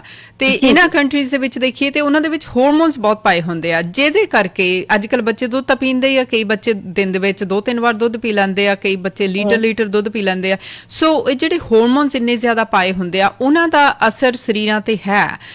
ਤੇ ਇਸ ਕਰਕੇ ਵੀ ਜਿਹੜਾ ਲੜਕੀਆਂ ਦੇ ਜਿਹੜਾ ਮੈਂਸਟਰੁਅਲ ਪੀਰੀਅਡਸ ਹੈਗੇ ਆ, ਉਹ ਬਹੁਤ ਅਰਲੀ ਏਜ ਦੇ ਵਿੱਚ ਸ਼ੁਰੂ ਹੋ ਜਾਂਦੇ ਆ ਤੁਹਾਡੇ ਖਿਆਲ ਦੇ ਨਾਲ, ਕਿਉਂਕਿ ਦੁੱਧ ਦੇ ਵਿੱਚ ਵੀ ਹਾਰਮੋਨਸ ਬਹੁਤ ਜ਼ਿਆਦਾ ਨੇ, ਬਹੁਤ ਜ਼ਿਆਦਾ। ਔਰ ਤੁਸੀਂ ਦੇਖੋ ਕਈ ਇੱਕ ਤੇ ਹੁੰਦੇ ਨੇ ਕਿ ਜਿਹੜੇ ਕਹਿੰਦੇ ਕਿ ਜਿਹੜੀ ਮਤਲਬ ਹਾਰਮੋਨ ਜਿਹੜੇ ਇੰਡਿਊਸ ਕਰਦੇ ਨੇ ਉਹਨਾਂ ਨੂੰ, ਕਿਉਂਕਿ ਛੋਟੇ ਹੁੰਦੇ ਹੀ ਉਹਨਾਂ ਨੂੰ ਜਿਹੜੀਆਂ ਕਾਊਜ਼ ਹੁੰਦੀਆਂ ਨੇ, ਬਫਾਲੋਸ ਹੁੰਦੀਆਂ, ਉਹਨਾਂ ਦੇ ਕੰਨ ਦੇ ਉੱਤੇ ਇੱਕ ਟੈਗ ਲਗਾਇਆ ਹੁੰਦਾ ਹੈ ਤੇ ਉਹਦੇ ਵਿੱਚ ਉਹ ਜਿਹੜਾ ਹਾਰਮੋਨ ਸਲੋ ਰਿਲੀਜ਼ ਹਾਰਮੋਨ ਹੁੰਦਾ ਕਿ ਡੇ ਐਂਡ ਨਾਈਟ ਉਹ ਹਾਰਮੋਨ ਆਉਂਦੇ ਰਹਿੰਦੇ ਬੋਡੀ 'ਚ ਆਉਂਦੇ ਰਹਿੰਦੇ ਨੇ, ਜਿਹਦੇ ਨਾਲ ਕਿ ਉਹ ਕੀ ਹੁੰਦਾ ਕਿ 10 ਮਹੀਨੇ ਕਹਿੰਦੇ ਕਿ ਲੇਡੀਜ਼ ਜਿਹੜੀਆਂ ਕਾਊਜ਼ ਨੇ ਉਹ ਪ੍ਰੈਗਨੈਂਟ ਰਹਿੰਦੀਆਂ ਨੇ ਤੇ ਦੁੱਧ ਦਿੰਦੀਆਂ 25 ਲੀਟਰ ਦੁੱਧ ਦਿੰਦੀਆਂ ਨੇ। ਜੀ ਬਿਲਕੁਲ। ਦੇਖੋ ਕਿ ਜਿਹੜੀ ਪੁਰਾਣੇ ਜ਼ਮਾਨੇ 'ਚ ਜਿਹੜੀ ਸੀ ਕਿ 1 ਗੈਲਨ ਜਾਂ 2 ਗੈਲਨ ਹੀ ਦੁੱਧ ਦਿੰਦੀਆਂ ਸੀ। ਜੀ 4-5 ਕਿਲੋ, ਹਾਂਜੀ 4-5 ਕਿਲੋ 6 ਕਿਲੋ, ਹਾਂਜੀ ਬਿਲਕੁਲ ਇੰਨਾ ਦੁੱਧ। ਹੁਣ ਉਹ ਜਿਹੜੇ 25 30 ਲੀਟਰ ਜਿਹੜਾ ਹੁੰਦਾ, ਔਰ ਕਹਿੰਦੇ ਹੱਥ ਨਾਲ ਤੇ ਹੋ ਹੀ ਨਹੀਂ ਸਕਦਾ, ਉਹ ਮਸ਼ੀਨਾਂ ਲੱਗੀਆਂ ਹੋਈਆਂ ਨੇ। ਜਿਸ ਮਸ਼ੀਨਾਂ ਸੈੱਟ ਕਰਕੇ ਉਹਦੇ ਨਾਲ ਕਰਦੇ, ਤੁਸੀਂ ਉਹ ਦੇਖੋ ਉਹਨਾਂ ਦੀ ਬ੍ਰੈਸਟ ਜਿਹੜੀ ਏਡੀ ਏਡੀ ਵੱਡੀ ਹੋ ਜਾਂਦੀ ਹੈ, ਕਈ ਵਾਰ ਜ਼ਮੀਨ ਦੇ ਨਾਲ ਤੱਕ ਲੱਗੀ ਹੁੰਦੀ, ਉਹਨਾਂ ਦੀ ਬ੍ਰੈਸਟ ਇੰਨੀ ਹੈਵੀ ਹੋ ਜਾਂਦੀ ਨੇ, ਔਰ ਉਹ ਵਿਚਾਰੀਆਂ ਕਾਊਜ਼ ਵੀ ਇੰਨੀਆਂ ਹੈਵੀ ਹੋ ਜਾਂਦੀਆਂ ਨੇ। ਈਵਨ ਕਿ ਜਿਸ ਲਈ ਉਹ ਕਾਫੀ ਹੁੰਦੇ ਬੱਚੀ ਹੁੰਦੀਆਂ ਨੇ, ਉਸ ਲਈ ਹੀ ਉਹਨਾਂ ਦੇ ਉਹ ਲਗਾ ਦਿੰਦੇ ਨੇ ਹਾਰਮੋਨ, ਲੱਗਦੇ ਰਹਿੰਦੇ ਔਰ ਉਹ ਜਿਸ ਲਈ ਵੱਧ ਜਾਂਦੀਆਂ ਵੇਟ। ਕਿਉਂਕਿ ਇੱਥੇ ਦੇਖੋ ਇਹ ਜਿਹੜੀ ਡੇਅਰੀ ਇੰਡਸਟਰੀ ਕਹਿੰਦੀ ਕਿ ਵੱਧ ਕੋਲੋਂ ਵੱਧ ਗਵਾਂ ਕੋਲੋਂ ਦੁੱਧ ਲਿੱਤਾ ਜਾਏ, ਦੇ don't worry about there health. ਇੱਦਾਂ ਹੀ ਮੀਟ ਇੰਡਸਟਰੀ ਜਿਹੜੀ ਆ ਉਹ ਕੀ ਕਰਦੀ ਆ, ਉਹ ਸੋਚਦੀ ਆ ਵੀ ਇੱਕ ਜਿਹੜੀ ਗਾਂ ਆ ਜਾਂ ਇੱਕ ਜਿਹੜੇ ਉਹ ਹੈ ਬੀਫ ਅਸੀਂ ਕਹਿੰਦੇ ਆ ਕਿ ਉਹਨਾਂ ਵਿੱਚੋਂ ਕਿੰਨਾ ਮੀਟ ਨਿਕਲ ਸਕਦਾ ਹੈ ਜੀ। ਤੇ ਉਹ ਕੀ ਕਰਦੇ ਨੇ ਕਿ ਉਹ ਕਹਿੰਦੇ ਕਿ ਜਿੱਥੇ 1 ਪਾਉਂਡ ਦੀ ਜਗ੍ਹਾ ਉਹਨਾਂ ਦੀ ਕੋਸ਼ਿਸ਼ ਹੁੰਦੀ ਕਿ 15 ਪਾਉਂਡ ਉਹ ਮੀਟ ਬਣ ਸਕੇ। 1 ਪਾਉਂਡ ਦਾ 15 ਪਾਉਂਡ ਤੁਸੀਂ ਹਿਸਾਬ ਲਾਓ, ਤੇ ਜਿਹੜਾ 15 ਪਾਉਂਡ ਤੁਸੀਂ 1 ਪਾਉਂਡ ਦੇ 15 ਪਾਉਂਡ ਬਣਨਾ, ਉਹ ਸਾਰਾ ਹਾਰਮੋਨ ਹੀ ਹੈ, ਕਿਉਂਕਿ ਹਾਰਮੋਨ ਥਰੂ ਹੀ ਵਧਾਉਂਦੇ ਨੇ। ਬਿਲਕੁਲ ਠੀਕ ਹੈ। ਇੱਕ ਤੇ ਇਹ ਹੋ ਗਿਆ ਹਾਰਮੋਨ ਚ ਇੰਡਿਊਸ ਕਰਦੇ। ਅੱਛਾ, ਕਈ ਕਹਿੰਦੇ ਨਹੀਂ ਅਸੀਂ ਹਾਰਮੋਨ ਵਾਲਾ ਦੁੱਧ ਤੇ ਨਹੀਂ ਲੈਂਦੇ, ਉਹ ਤਾਂ USA 'ਚ ਹੁੰਦਾ ਸੀ, ਕੈਨੇਡਾ ਵਿੱਚ ਤੇ ਨਹੀਂ ਹੈ। ਪਰ ਮੈਂ ਇਹ ਵੀ ਉਹਨਾਂ ਦੀ ਕਲੈਰੀਫਿਕੇਸ਼ਨ ਕਰਨਾ ਚਾਹੁੰਦੀ ਹਾਂ, ਕਿਉਂਕਿ ਜਿਹੜੀਆਂ ਗਵਾਂ ਨੇ ਉਹ ਕਦੋਂ ਦੁੱਧ ਦਿੰਦੀਆਂ, ਜਦੋਂ ਪ੍ਰੈਗਨੈਂਟ ਹੁੰਦੀਆਂ ਨੇ। ਤੇ ਤੁਸੀਂ ਅਗਰ ਹਿਊਮਨ ਬੀਇੰਗ ਦੀ ਵੀ ਗੱਲ ਕਰੋ ਕਿ ਅਸੀਂ ਜਿਹੜੇ ਲੇਡੀਜ਼ ਜਿਹੜੀਆਂ ਦੁੱਧ ਕਦੋਂ ਦਿੰਦੀਆਂ ਨੇ, when they are pregnant, when they are baby ਹੁੰਦੇ ਨੇ। ਤੇ ਜਿਸਲੇ ਬੇਬੀ ਹੁੰਦੇ ਤੁਹਾਨੂੰ ਪਤਾ ਕਿ ਆਪਣੇ ਆਪ ਹੀ ਦੁੱਧ ਹਾਰਮੋਨ ਸਾਡੇ ਚੇਂਜ ਹੋਏ ਹੁੰਦੇ ਨੇ ਜੀ। ਮਿਲਕ ਪ੍ਰੋਡਿਊਸਿੰਗ ਹਾਰਮੋਨ ਜਿਹੜੇ ਅਲੱਗ ਹੁੰਦੇ ਨੇ, ਜਿਹੜੇ ਪ੍ਰੋਡਿਊਸ ਹੁੰਦੇ ਨੇ, ਹਨਾ। ਤੇ ਉਸ ਲਈ ਵੀ ਲੇਡੀਜ਼ ਦੇ ਹਾਰਮੋਨ ਸਾਰੇ ਉਹ ਪੀਕ ਤੇ ਹੁੰਦੇ ਨੇ ਤੇ ਉਹ ਰਿਲੀਜ਼ ਹੁੰਦੇ। ਫਿਰ ਸਾਲ 1.5 ਸਾਲ ਜਾਂ 2 ਸਾਲ ਹਰ ਇੱਕ ਦੀ ਅਲੱਗ-ਅਲੱਗ ਬੋਡੀ ਹੁੰਦੀ ਹੈ, ਉਹਦੇ ਬਾਅਦ ਆਪਣੇ ਆਪ ਬੰਦ ਹੋ ਜਾਂਦੇ, ਫਿਰ ਦੁੱਧ ਨਹੀਂ ਆਉਂਦਾ। ਉਹ ਉਦੋਂ ਹੀ ਆਉਂਦਾ ਜਦੋਂ ਲੇਡੀਜ਼ ਪ੍ਰੈਗਨੈਂਟ ਹੁੰਦੀਆਂ ਨੇ, ਜਦੋਂ ਉਹ ਮਿਲਕ ਉਹਨਾਂ ਨੇ ਬ੍ਰੈਸਟ ਫੀਡਿੰਗ ਕਰਨੀ ਹੁੰਦੀ ਹੈ, ਨਵਾਂ ਬੱਚਾ ਹੋਇਆ ਹੁੰਦਾ ਜੀ। ਸੇਮ ਇਹਨਾਂ ਵਿੱਚ ਵੀ ਹੈ, ਗਵਾਂ ਵਿੱਚ ਵੀ ਜਾਂ ਕੋਈ ਵੀ ਮੈਮਲਸ ਲੈ ਲਓ ਤੁਸੀਂ, ਉਹਨਾਂ ਵਿੱਚ ਵੀ ਇਸ ਤਰ੍ਹਾਂ ਹੀ ਹੈ ਕਿ ਉਹ ਹਾਰਮੋਨ ਜਿਹੜੇ ਦੁੱਧ ਵਿੱਚ ਹੁੰਦੇ ਨੇ ਜਿਸ ਵੇਲੇ ਪ੍ਰੈਗਨੈਂਟ ਹੁੰਦੀਆਂ ਨੇ, ਜਿਸ ਵੇਲੇ ਡਿਲੀਵਰੀ ਹੁੰਦੀ ਹੈ ਉਹਨਾਂ ਦੀ, ਉਹ ਬੱਚੇ ਵਾਸਤੇ ਦੁੱਧ ਹੁੰਦਾ ਹੈ। ਲੇਕਿਨ ਅਸੀਂ ਲਾਲਚ ਕਰਕੇ ਆਪਣੇ ਵਾਸਤੇ ਲੈਂਦੇ ਹਾਂ, ਲੇਕਿਨ ਉਹ ਹਾਰਮੋਨ ਤੇ ਨੈਚੁਰਲੀ ਵੀ ਹੁੰਦੇ ਨੇ। ਅਗਰ ਤੁਸੀਂ ਆਰਟੀਫਿਸ਼ਲੀ ਨਹੀਂ ਵੀ ਹੋਗੇ, ਚਾਹੇ ਨੈਚੁਰਲ ਹੋਣ ਚਾਹੇ ਆਰਟੀਫਿਸ਼ਲ ਹੋਣ, ਉਹ ਜਿਹੜੇ ਹਾਰਮੋਨ ਨੇ ਉਹ ਤੁਹਾਡੇ ਬੋਡੀ 'ਚ ਜਾ ਕੇ ਉਹਨਾਂ ਨੇ ਤਾਂ ਖਰਾਬੀ ਕਰਨੀ ਹੈ। ਸੋ ਬੇਸਿਕਲੀ ਜੇ ਸਹੀ ਮਾਇਨਿਆਂ ਦੇ ਵਿੱਚ ਕਿਹਾ ਜਾਵੇ ਤਾਂ ਜਿਹੜਾ ਦੁੱਧ ਆ ਉਹ ਸਾਡੇ ਲਈ ਨਹੀਂ ਹੈਗਾ। ਮਾਂ ਦਾ ਦੁੱਧ ਮਾਂ ਦੇ ਬੱਚੇ ਲਈ ਆ, ਜਿਹੜਾ ਗਾਈਆਂ ਦਾ ਮੱਝਾਂ ਦਾ ਦੁੱਧ ਆ ਉਹ ਸਾਡੇ ਲਈ ਨਹੀਂ ਹੈਗਾ, ਉਹ ਸਾਨੂੰ ਨਹੀਂ ਪੀਣਾ ਚਾਹੀਦਾ। Basically that's what it means. ਬਿਲਕੁਲ ਨਹੀਂ ਪੀਣਾ ਚਾਹੀਦਾ। ਔਰ ਜਿਹੜੇ ਕਿਉਂਕਿ ਕੰਜ਼ੰਪਸ਼ਨ ਹੁੰਦੀ ਹੈ, ਕਿਉਂਕਿ ਜਿਹੜੇ ਇੰਡਸਟਰੀ ਜਿਹੜੀਆਂ ਡੇਅਰੀ ਇੰਡਸਟਰੀ ਨੇ ਜਾਂ ਮੀਟ ਇੰਡਸਟਰੀ ਨੇ, ਉਹ ਇਹੋ ਹੀ ਦੇਖਦੀਆਂ ਨੇ ਕਿ ਕੰਜ਼ਿਊਮਰ ਕਿੰਨੇ ਨੇ। ਤੁਸੀਂ ਅਗਰ ਕੰਜ਼ਿਊਮ ਜ਼ਿਆਦਾ ਕਰਦੇ ਹੋ, ਤੁਸੀਂ ਬੱਚਿਆਂ ਨੂੰ, ਮੈਂ ਦੇਖਿਆ ਪਾਣੀ ਦੀ ਜਗ੍ਹਾ ਵੀ ਦੁੱਧ ਹੀ ਦਿੰਦੇ। ਅਸੀਂ ਇਹ ਦੇਖਣੇ ਕਿ ਸਾਡਾ ਬੱਚਾ ਤਗੜਾ ਹੋ ਜਾਏ, ਔਰ ਉਲਟਾ ਉਹ ਬਿਮਾਰ ਹੋ ਜਾਂਦਾ। ਬਿਲਕੁਲ, ਕਿਉਂਕਿ ਪੇਰੈਂਟਸ ਦੀ ਡਿਊਟੀ ਹੁੰਦੀ ਹੈ ਕਿ ਅਸੀਂ ਬੱਚਿਆਂ ਨੂੰ ਕੀ ਦਿੰਦੇ ਪਏ ਆ ਘਰ ਵਿੱਚ। ਤੇ ਮੈਂ ਦੇਖਿਆ ਕਿ ਅਗਰ ਅਸੀਂ ਕਈ ਵਾਰ ਵਾਕ ਕਰਨੇ ਬਾਹਰ ਦੇਖਣੇ, ਗੈਲਨ ਜਿਹੜੀ ਸਭ ਤੋਂ ਜ਼ਿਆਦਾ ਪਈ ਹੁੰਦੀ ਸਾਡੇ ਜਿਹੜੀਆਂ ਇੰਡੀਅਨ ਲੋਕਾਂ ਦੀਆਂ 15 ਗੈਲਨ ਜਿਹੜੀਆਂ ਖਾਲੀ ਦੁੱਧ ਦੀਆਂ ਬਾਹਰ ਪਈਆਂ ਹੁੰਦੀਆਂ, ਜਿਸ ਲਈ ਉਹ ਪਿਕਅਪ ਕਰਨ ਆਉਂਦੇ ਨੇ ਗਾਰਬੇਜ ਵਗੈਰਾ। ਜੀ ਬਿਲਕੁਲ। ਕੋਸਕੋ ਦੇਖੋ ਤੁਸੀਂ ਜਾ ਕੇ ਜੀ, ਕੋਸਕੋ ਮੈਂ ਕਹਿੰਦੀ 12-15 ਤੋਂ ਘੱਟ ਕਿਸੇ ਦੀ ਬੱਗੀ ਦੇ ਵਿੱਚ ਦੁੱਧ ਦੀਆਂ ਕੈਨੀਆਂ ਨਹੀਂ ਹੁੰਦੀਆਂ, 12-15 ਤੋਂ ਘੱਟ। ਮੈਂ ਕਈ ਵਾਰ ਗਿਣਦੀ ਵੀ ਹੁੰਦੀ ਆ, ਮੈਂ 2 ਚੱਕੀਆਂ ਹੁੰਦੀਆਂ ਤੇ ਕਿ ਲੋਕਾਂ ਦੇ 15 ਹੁੰਦੀਆਂ। ਮੈਂ ਹੈਰਾਨ ਹੁੰਦੀ ਆ ਵੀ ਕਰਦੇ ਕੀ ਇੰਨੇ ਦੁੱਧ ਦੇ ਨਾਲ। ਤੁਸੀਂ ਇਹ ਦੇਖਿਓ, ਔਰ ਤੁਸੀਂ ਚਾਹੇ ਉਹ ਨਹੀਂ ਦੇਖੋ, ਤੁਸੀਂ ਕਾਰਟ ਹੀ ਦੇਖ ਲਓ, ਪਹਿਲੇ ਕਾਰਟ ਦੇਖ ਲਓ ਕਿ ਜਿਹੜੀਆਂ 15-20 ਗੈਲਨ ਜਿਹੜੀਆਂ ਹੈ ਨਾ, ਫਿਰ ਤੁਸੀਂ ਉਹਨਾਂ ਸ਼ਕਲ ਦੇਖ ਲਓ, ਸਾਡੇ ਇੰਡੀਅਨ ਹੀ ਹੋਣਗੇ ਜੀ। ਕੋਈ ਵੀ ਨਾ ਚਾਈਨੀਜ਼, ਨਾ ਫਿਲੀਪਾਈਨਸ, ਨਾ ਕੋਈ ਹੋਰ ਕਮਿਊਨਿਟੀ, ਨਾ ਆਪਣੇ ਗੋਰੇ, ਕੋਈ ਵੀ ਨਹੀਂ ਲੈਂਦਾ ਜਿੰਨਾ ਸਾਡੇ ਆਪਣੇ ਇੰਡੀਅਨਸ ਲੈਂਦੇ ਨੇ ਜੀ। ਬਿਲਕੁਲ। ਤੋ ਉਹ ਕੀ ਕਰਦੇ, ਬੱਚਿਆਂ ਨੂੰ ਗੈਲਨ, ਉਹਨਾਂ ਨੂੰ ਆਦਤ ਹੀ ਨਹੀਂ ਪਾਣੀ ਪੀਣ ਦੀ, ਬੱਚੇ ਦੁੱਧ ਹੀ ਪੀਂਦੇ ਜੀ। ਸਾਡੇ ਨਾਲ ਇੱਕ ਕਾਲਰ ਨੇ ਨਿਸ਼ਾ ਜੀ, ਜ਼ਰੂਰ ਇਹਨਾਂ ਦੀ ਗੱਲ ਵੀ ਸੁਣਨਾ ਚਾਹਾਂਗੇ। ਸ਼ੋਰ। ਸਤਿ ਸ਼੍ਰੀ ਅਕਾਲ ਜੀ ਕਾਲਰ, ਤੁਸੀਂ ਔਨ 에ਅਰ ਹੋ, ਕੀ ਕਹਿਣਾ ਚਾਹੋਗੇ? ਸਤਿ ਸ਼੍ਰੀ ਅਕਾਲ ਭੈਣ ਜੀ। ਸਤਿ ਸ਼੍ਰੀ ਅਕਾਲ ਜੀ। ਤੁਸੀਂ ਡਾਕਟਰ ਸਾਹਿਬ ਦੇ ਕੋਈ ਤੁਹਾਡਾ ਕੁਐਸਚਨ ਹੈ ਜੀ? ਹਾਂਜੀ, ਆ ਭੈਣ ਜੀ ਬੋਲਦੇ ਇੱਥੇ ਰੇਡੀਓ ਤੇ? ਜੀ ਡਾਕਟਰ ਨਿਸ਼ਾ ਡੋਗਰਾ ਜੀ ਨਾਲ ਗੱਲਬਾਤ ਕਰ ਰਹੇ ਹਾਂ ਅਸੀਂ ਹਾਰਮੋਨਸ ਦੇ ਬਾਰੇ, ਖੁਰਾਕਾਂ ਦੇ ਬਾਰੇ ਜੀ। ਤੁਸੀਂ ਕੁਝ ਕਹਿਣਾ ਚਾਹੋਗੇ? ਹਾਂਜੀ ਭੈਣ ਜੀ, ਮੈਂ ਡਾਕਟਰ ਸਾਹਿਬ ਨੂੰ ਇਹ ਪੁੱਛਦੀ ਹਾਂ ਕਿ ਜਿਹੜਾ ਮੋਰਨੀ ਉੱਠ ਕੇ ਬੰਦਾ ਸ਼ਰਾਬ ਪੀਂਦਾ ਤੇ ਉਹਦਾ ਕੀ ਹੈਗਾ? ਕੀ ਬਣੂਗਾ ਉਹ ਬੰਦੇ ਦਾ। ਉਹ ਤਾਂ ਜੀ ਸਬਜੈਕਟ ਹੀ ਅਲੱਗ ਹੋ ਗਿਆ ਜੀ। ਉਹ ਨਹੀਂ ਇਹ ਵੀ ਖੁਰਾਕ ਹੀ ਹੈ ਜੀ। ਇਹ ਖੁਰਾਕ ਨਹੀਂ ਹੈ, ਇਹ ਖੁਰਾਕ ਉਹਨਾਂ ਦੁਆਰਾ ਚੁਣੀ ਗਈ ਹੈ ਜਿਹੜੇ ਪੀਣਾ ਚਾਹੁੰਦੇ ਆ ਜਾਂ ਸਵੇਰੇ ਉੱਠ ਕੇ ਪੀਣਾ ਚਾਹੁੰਦੇ ਆ। ਇਹ ਬਿਲਕੁਲ ਗਲਤ ਗੱਲ ਹੈ, ਉਹਨਾਂ ਦੇ ਸਰੀਰ ਲਈ ਗਲਤ ਗੱਲ। ਇੰਨਾ ਤਾਂ ਮੈਂ ਵੀ ਦੱਸ ਦਿੰਦੀ ਹਾਂ, ਬਾਕੀ ਡਾਕਟਰ ਸਾਹਿਬਾਂ ਤੋਂ ਵੀ ਸੁਣ ਲੈਂਦੇ ਆ। ਨਹੀਂ ਆਪਾਂ ਇਹ ਪੁੱਛਦੇ ਨਾ ਡਾਕਟਰ ਨੂੰ, ਮੇਰੀ ਸੌਰੀ ਆ ਮੈਂ ਕਿਤੇ ਹੋਰ ਨਾ ਕੁਛ ਕਹਿ ਬੈਠਾ, ਪਰ ਮੈਨੂੰ ਇਹ ਲੱਗਦੀ ਵੀ ਇਹਦੇ ਨਾਲੋਂ ਵੱਡੀ ਖੁਰਾਕ ਕੋਈ ਦੁਨੀਆ ਤੇ ਹੋਣੀ ਨਹੀਂ। ਜਿਹੜੀ ਤੜਕੇ ਉੱਠ ਕੇ ਬੰਦਾ ਸ਼ਰਾਬ ਪੀਂਦਾ ਹੈ, 6 ਵਜੇ ਪੀਂਦਾ, 5:30 ਪੀਂਦਾ, 5:45 ਪੀਂਦਾ ਹੈ ਜੀ। ਤੁਹਾਡਾ ਨਾਂ ਕੀ ਹੈ? ਮੈਨੂੰ ਲੱਗਦਾ ਉਹਦੀ ਬੁੱਧੀ ਭ੍ਰਿਸ਼ਟ ਹੋਈ ਹੋਣੀ ਬੰਦੇ ਦੀ। ਕਹਿ ਸਕਦੇ ਆ, ਕਹਿ ਸਕਦੇ ਆ। ਬਹੁਤ ਅੱਛਾ ਕੁਐਸਚਨ ਸੁਣੋ ਮੈਂ ਡਾਕਟਰ ਸਾਹਿਬ ਦਾ ਜਵਾਬ ਸੁਣੋ ਜੀ। ਤੁਸੀਂ ਜਵਾਬ ਕੋਈ ਹੱਲ ਹੋਵੇ ਨਾ, ਪਤਾ ਲੱਗੇ ਨਾ ਵੀ ਇਹ ਸ਼ਰਾਬ ਬੰਦੇ ਦੇ ਅੰਦਰ ਕੀ ਹੈ ਕੀ ਨਹੀਂ, ਕਿ ਬੰਦਾ ਝੂਠੀ ਮਾਰੀ ਜਾਂਦਾ, ਕੁਛ ਨਹੀਂ ਹੁੰਦਾ, ਮੈਂ ਪੀਤੀ ਨਹੀਂ ਜੀ ਜੀ। ਕੌਣ ਕਹਿੰਦਾ ਮੈਂ ਤਾਂ ਪੀਤੀ ਨਹੀਂ, ਬੰਦੇ ਦਾ ਸੱਚ ਫਿਰ ਕਿੱਦੇ ਆਊਗਾ ਮੈਨੂੰ ਇਹ ਨਹੀਂ ਸਮਝ ਲੱਗਦੀ। ਅੱਛਾ ਜੀ, ਹੁਣ ਸੁਣੋ ਫਿਰ ਤੁਸੀਂ ਡਾਕਟਰ ਸਾਹਿਬ ਦਾ ਜਵਾਬ ਸੁਣੋ ਜੀ। ਤੁਸੀਂ ਆਪਣਾ ਬਹੁਤ ਬਹੁਤ ਤੁਹਾਡਾ ਸ਼ੁਕਰੀਆ ਕੁਐਸਚਨ ਲਈ। ਥੈਂਕ ਯੂ ਜੀ, ਥੈਂਕ ਯੂ ਜੀ। ਇਹ ਤੇ ਜਸਟ ਮਾਰਨਿੰਗ ਅੱਜ ਸਵੇਰੇ ਥੋੜਾ ਜਿਹਾ ਫਨ ਐਡ ਹੋ ਗਿਆ ਜੀ। ਬਿਲਕੁਲ ਐਪਰੀਸ਼ੀਏਟ ਦੈਟ ਕਿ ਬੜੇ ਹੱਸੀ ਮਜ਼ਾਕ ਵਾਲੇ ਨੇ ਤੇ ਇਹਨਾਂ ਨੇ ਗੱਲ ਕੀਤੀ ਹੈ ਤੇ ਲੇਕਿਨ ਹਾਂ ਇਹਦੇ ਵਿੱਚ ਬਹੁਤ ਇੱਕ ਇੰਪੋਰਟੈਂਟ ਮੈਸੇਜ ਵੀ ਹੈ ਇਹਨਾਂ ਦਾ। ਸੋ ਵੀ ਐਪਰੀਸ਼ੀਏਟ ਦੈਟ ਪਾਰਟ, ਕਿਉਂਕਿ ਦੇਖੋ ਇਹ ਤੇ ਐਡਿਕਸ਼ਨ ਹੋ ਗਿਆ। ਜਿਹੜਾ ਕੋਈ 6 ਵਜੇ ਉੱਠ ਕੇ ਹੀ ਜਿਹਨੂੰ ਹੋਰ ਨਹੀਂ ਕੁਝ ਮਿਲਦਾ ਉਹ ਅਲਕੋਹਲ ਹੀ ਲੈਂਦਾ, ਇਹ ਤੇ ਇੱਕ ਬਹੁਤ ਵੱਡੀ ਐਡਿਕਸ਼ਨ ਹੈ। ਔਰ ਇਹਦੇ ਵਿੱਚ ਕਾਉਂਸਲਿੰਗ ਜ਼ਰੂਰੀ ਹੈ ਕਿ ਦੱਸਣੇ ਵਾਸਤੇ, ਕਿਉਂਕਿ ਕੋਈ ਵੀ ਜਾਣਬੁੱਝ ਕੇ ਕੋਈ ਗਲਤ ਕੰਮ ਨਹੀਂ ਕਰਦਾ ਅਗਰ ਉਹਨੂੰ ਪਤਾ ਹੋਏ ਤੇ ਇਹ ਹੁੰਦਾ ਕਿ ਅਸੀਂ ਉਸ ਚੀਜ਼ ਨੂੰ ਸੱਚ ਮੰਨ ਲੈਂਦੇ ਹਾਂ ਕਿ ਇਹ ਮੇਰੇ ਵਾਸਤੇ ਚੰਗੀ ਹੈ ਤੇ ਅਸੀਂ ਉਹ ਲੈ ਲੈਂਦੇ ਹਾਂ, ਜਾਂ ਐਡਿਕਸ਼ਨ ਅਸੀਂ ਕਹਿ ਸਕਦੇ ਹਾਂ। ਲੇਕਿਨ ਅਲਕੋਹਲ ਜਿਹੜੀ ਹੈ ਉਹਦੇ ਅਲੱਗ ਬਹੁਤ ਨੁਕਸਾਨ ਨੇ, ਚਾਹੇ ਤੁਸੀਂ ਸਵੇਰੇ ਤੜਕੇ ਲਾਓ, ਚਾਹੇ ਸ਼ਾਮ ਨੂੰ ਲਾਓ, ਜਾਂ ਜਦੋਂ ਵੀ ਲਓ, ਉਹਦੇ ਬਹੁਤ ਹੀ ਨੁਕਸਾਨ ਹੁੰਦੇ ਨੇ। ਕਿਸੇ ਦਿਨ ਕਮਲ ਜੀ ਅਸੀਂ ਜ਼ਰੂਰ ਇਹ ਅਲਕੋਹਲ ਦੇ ਉੱਤੇ ਪੂਰਾ ਹੀ ਅਸੀਂ ਟਾਕ ਸ਼ੋ ਕਰਾਂਗੇ ਤੇ ਉਹਦੇ ਵਿੱਚ ਦੱਸਾਂਗੇ। ਅੱਜ ਦਾ ਟੌਪਿਕ ਅਸੀਂ ਹਾਰਮੋਨ ਤੇ ਲਿਆ, ਸੋ ਟਾਈਮ ਘੱਟ ਹੈ ਜੀ। ਥੈਂਕ ਯੂ ਜੀ। ਨਹੀਂ ਜੀ, ਇਸੇ ਨੇ ਹਾਰਮੋਨ ਘਟਣਗੇ। ਇਹ ਕਿਹੜਾ ਇਹਦੀ ਮੱਝਾਂ ਦਾ ਦੁੱਧ ਜਿਹੜਾ ਖੁਰਾਕ ਖਾਈ ਜਾਂਦੇ ਆ ਜੀ। ਹਾਰਮੋਨਸ ਹੋਰ ਗੱਲ ਹੈ ਜੀ। ਹਾਰਮੋਨ ਜਿਹੜੇ ਟੈਸਟੋਸਟੇਰੋਨ ਘਟ ਜਾਂਦੇ ਨੇ ਲੀਵਰ ਦੇ ਉੱਤੇ।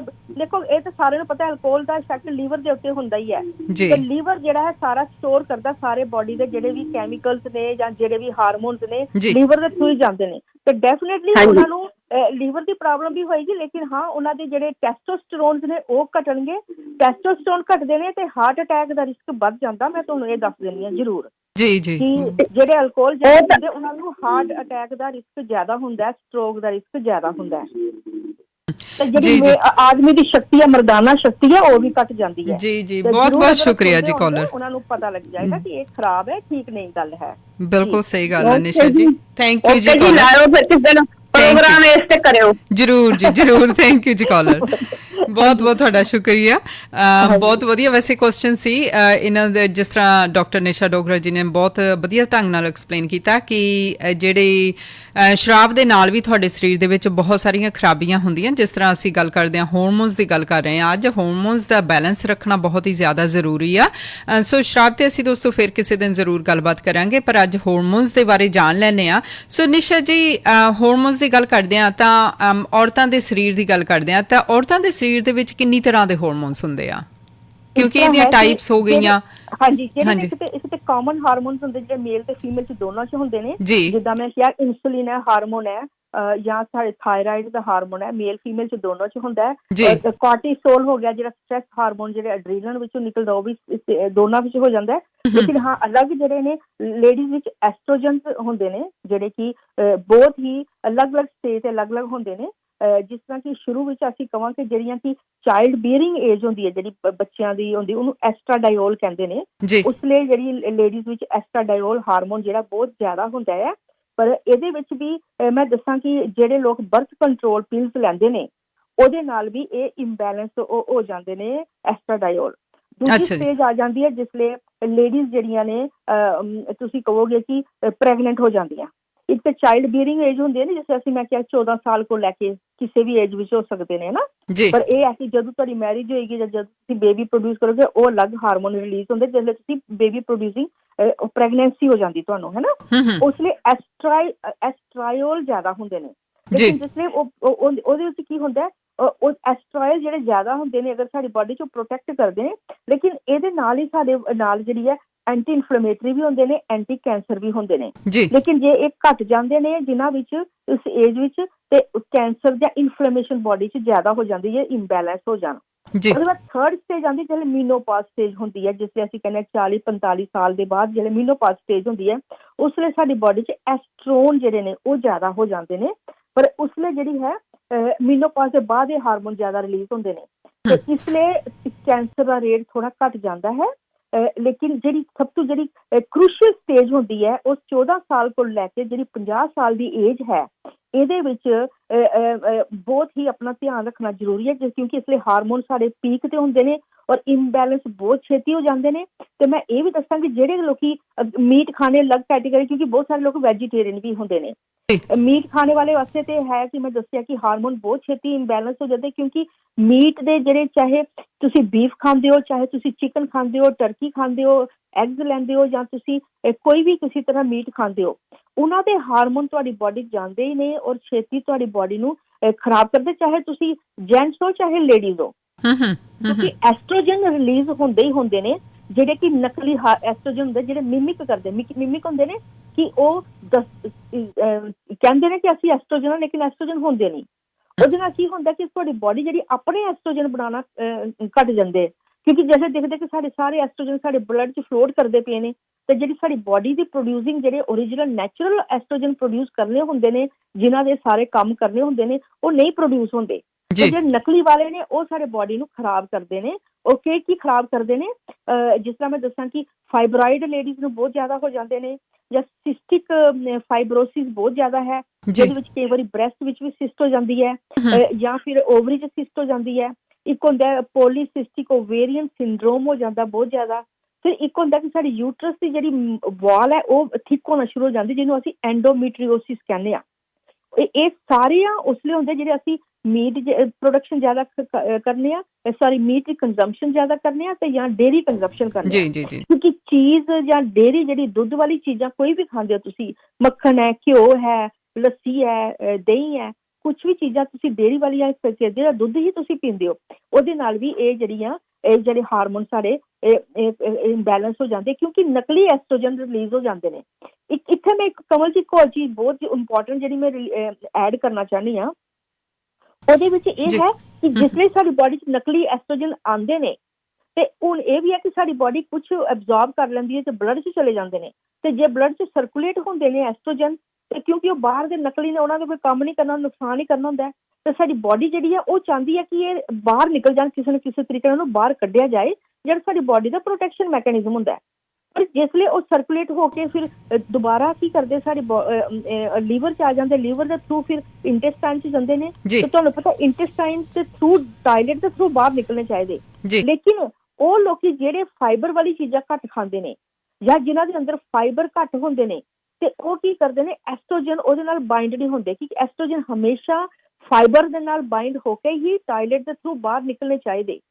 ਲੇਕਿਨ ਜਿਨ੍ਹਾਂ ਦੇ ਅੰਦਰ ਇਨਡਾਈਜੈਸ਼ਨ ਰਹਿੰਦੀ ਹੈ, ਜਾਂ ਐਸਿਡ ਜ਼ਿਆਦਾ ਬਣਦਾ ਹੈ, ਜਾਂ ਫਾਈਬਰ ਘੱਟ ਹੁੰਦੇ ਨੇ, ਕਬਜ਼ੀ ਰਹਿੰਦੀ ਹੈ, ਉਹਨਾਂ ਦੇ ਅੰਦਰ ਇਹ ਬਾਹਰ ਰਿਲੀਜ਼ ਨਹੀਂ ਹੁੰਦੇ, ਉਹ ਮੁੜ ਕੇ ਦੁਬਾਰਾ ਹੀ ਐਬਜ਼ੌਰਬ ਹੋ ਕੇ ਇੰਟੈਸਟਾਈਨ ਦੇ ਥਰੂ ਫਿਰ ਦੁਬਾਰਾ ਬਲੱਡ 'ਚ ਜਾਂਦੇ ਨੇ। ਫਿਰ ਬਲੱਡ ਵਿੱਚ ਸਾਨੂੰ ਸਾਡੀਆਂ ਪ੍ਰੋਬਲਮ ਜਿਹੜੀਆਂ ਨੇ ਮੈਂ ਦੱਸਿਆ, ਜਿਹੜੀਆਂ ਕਿ ਇਹ ਫਾਈਬਰਾਇਡਿਡ, ਸਿਸਟਿਕ ਫਾਈਬਰੋਸਿਸ, ਐਂਡੋਮੀਟਰੀਓਸਿਸ, PCOS, ਬਹੁਤ ਸਾਰੀਆਂ ਪ੍ਰੋਬਲਮਸ ਆ ਜਾਂਦੀਆਂ ਨੇ।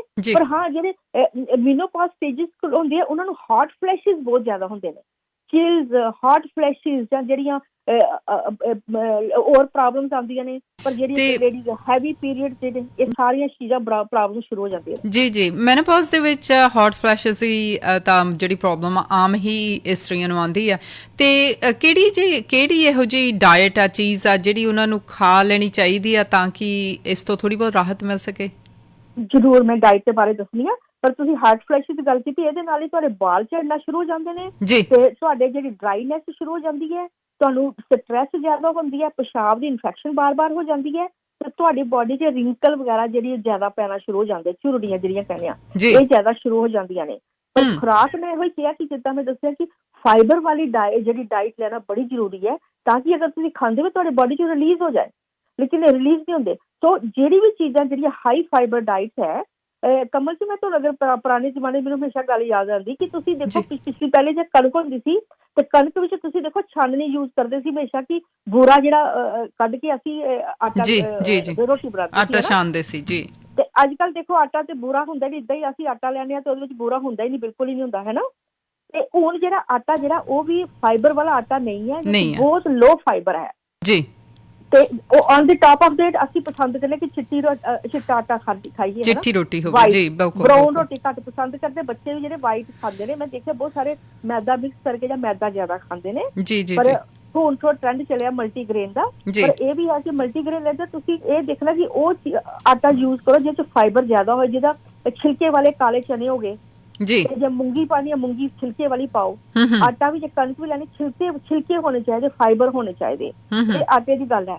ਲੇਕਿਨ ਅਗਰ ਅਸੀਂ ਸਬਜ਼ੀਆਂ ਫਰੂਟ ਦੀ ਗੱਲ ਕਰੀਏ ਤੇ ਜਿਹੜੇ ਫਰੂਟ ਨੇ, ਤੁਸੀਂ ਜੂਸ ਨਹੀਂ ਪੀਓ, ਜੂਸ ਦੀ ਜਗ੍ਹਾ ਤੁਸੀਂ ਫਰੂਟ ਖਾਓ, ਜਿਹਦਾ ਪੂਰਾ ਐਪਲ ਖਾਓ, ਛਿਲਕਾ ਵੀ ਨਾਲ ਹੀ ਖਾਓ, ਜਾਂ ਪੇਅਰ ਨਾਸ਼ਪਤੀ ਖਾਓ, ਜਾਂ ਫਿਰ ਤੁਸੀਂ ਗਾਜਰਾਂ ਖਾਓ, ਸੈਲਰੀ ਖਾਓ, ਖੀਰਾ ਅਗਰ ਖਾਂਦੇ ਹੋ। ਔਰ ਕੈਬੇਜ ਬਹੁਤ ਜ਼ਰੂਰੀ ਹੈ, ਪੱਤੇ ਜਿਹੜੇ, ਕਿਉਂਕਿ ਕ੍ਰੂਸੀਫਰਸ ਵੈਜੀਟੇਬਲਸ ਕਹਿੰਦੇ ਨੇ ਕਿ ਹਾਰਮੋਨ ਅਗਰ ਠੀਕ ਕਰਦੇ, ਕ੍ਰੂਸੀਫਰਸ ਵੈਜੀਟੇਬਲ ਦਾ ਬਹੁਤ ਰੋਲ ਹੈ, ਜਿਹਦੇ ਵਿੱਚ ਕਿ ਪੱਤੇ ਗੋਭੀ ਆ ਜਾਂਦਾ।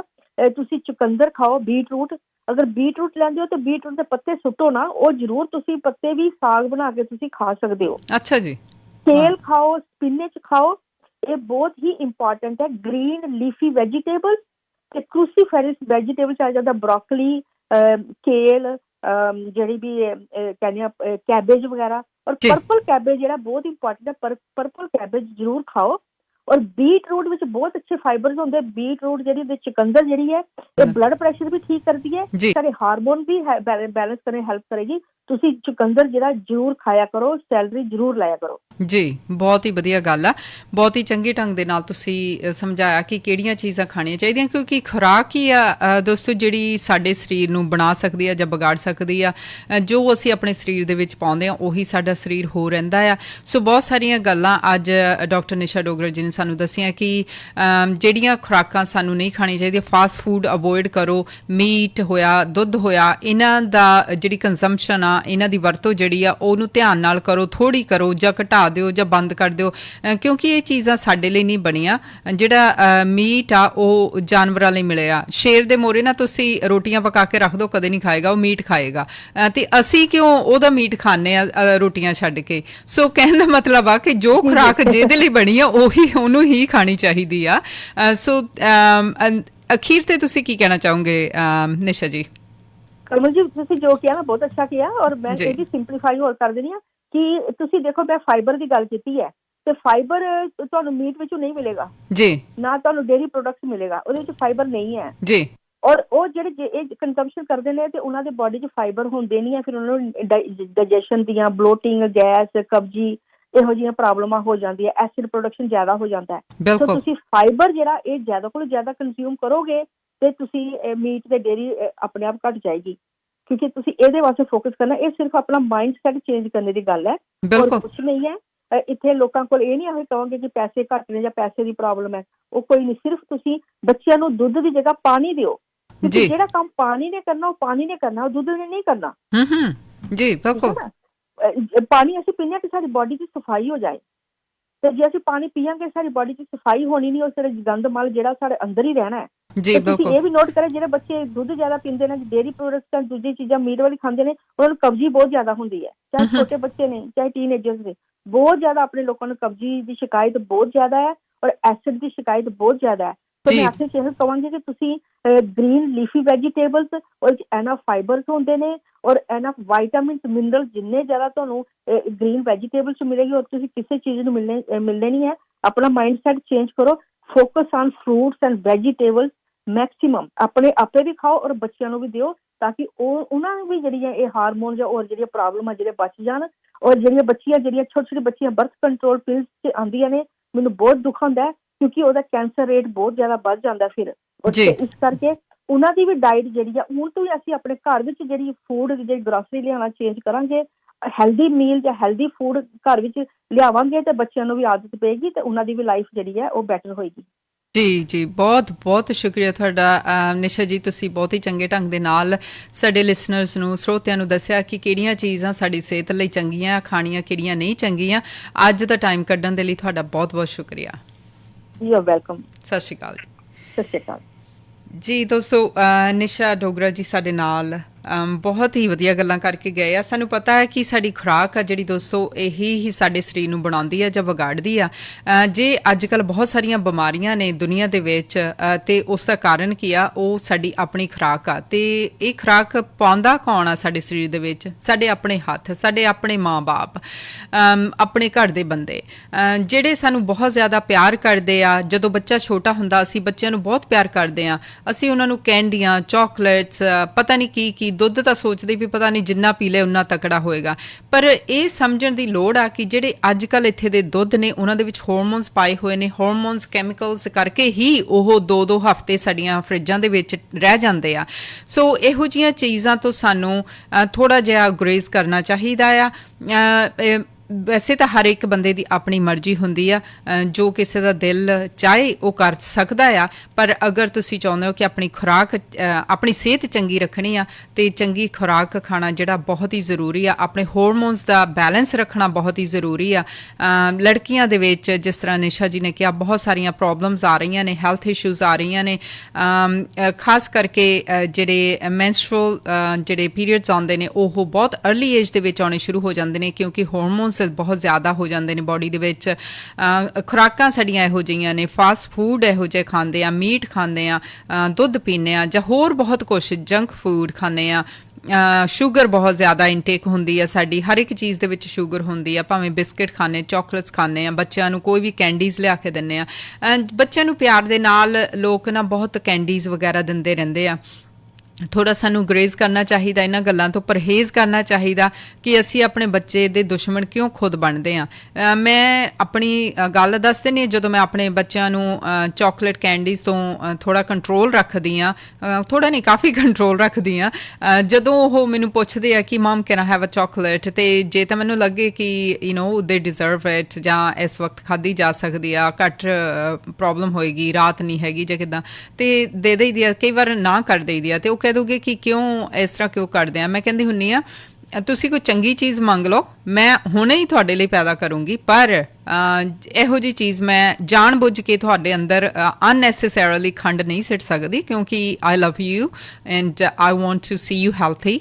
ਮੈਂ ਚਾਹੁੰਦੀ ਹਾਂ ਕਿ ਤੁਸੀਂ ਹੈਲਥੀ ਰਹੋ, ਇਸ ਕਰਕੇ ਮੈਂ ਤੁਹਾਨੂੰ ਇਹ ਗੰਦਮੰਦ ਤੁਹਾਡੇ ਪੇਟ ਦੇ ਵਿੱਚ ਨਹੀਂ ਪਾ ਸਕਦੀ। ਮੈਂ ਸਾਫ਼ ਆਪਣੇ ਬੱਚਿਆਂ ਨੂੰ ਇਹ ਕਹਿ ਦਿੰਦੀ ਹਾਂ। ਹਾਲਾਂਕਿ ਬੱਚੇ ਹੀ ਆ, they find a way to persuade you, ਥੋੜ੍ਹਾ ਬਹੁਤ ਖਾ ਜਾਂਦੇ ਆ, ਇਹੋ ਜਿਹੀ ਗੱਲ ਨਹੀਂ ਹੈਗੀ। ਅਤੇ ਮੇਰਾ ਖਿਆਲ ਆ ਉਹ ਵੱਧ ਫੁੱਲ ਰਹੇ ਨੇ, ਥੋੜ੍ਹਾ ਬਹੁਤ ਖਾ ਵੀ ਲੈਣ, ਸ਼ਾਇਦ ਪਚਾ ਲਏਗਾ ਸਰੀਰ, ਉਹਨਾਂ ਨੂੰ ਕਰ ਲਏਗਾ, ਸਿਸਟਮ ਦੇ ਵਿੱਚੋਂ ਨਿਕਲ ਜਾਏਗਾ। ਅਗਰ ਬਾਕੀ ਚੀਜ਼ਾਂ ਦੀ ਜਿਹੜੀ ਤਾਇਦਾਦ ਖੁਰਾਕ, ਵਧੀਆ ਖੁਰਾਕ ਆ, ਉਹ ਤੁਹਾਡੇ ਸਰੀਰ ਦੇ ਵਿੱਚ, ਉਹਨਾਂ ਦੇ ਸਰੀਰ ਦੇ ਵਿੱਚ ਜਾ ਰਹੀ ਹੈ ਤਾਂ।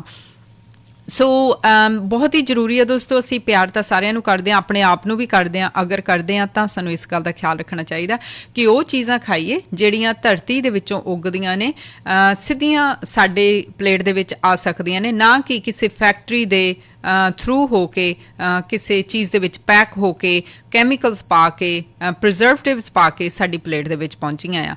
ਇਹੋ ਜਿਹੀਆਂ ਚੀਜ਼ਾਂ ਤੋਂ ਸਾਨੂੰ ਗੁਰੇਜ਼ ਕਰਨਾ ਚਾਹੀਦਾ ਆ।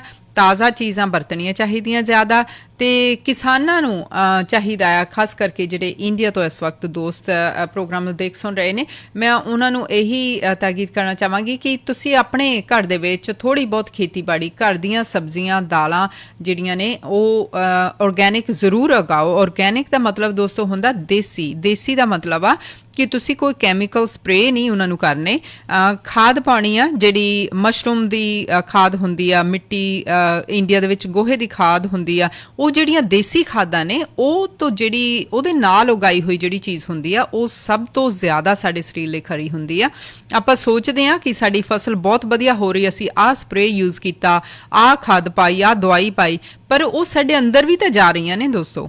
ਉਹ ਅਸੀਂ ਆਪਣੇ ਅੰਦਰ ਲਈ ਤਿਆਰ ਕਰ ਰਹੇ ਹਾਂ।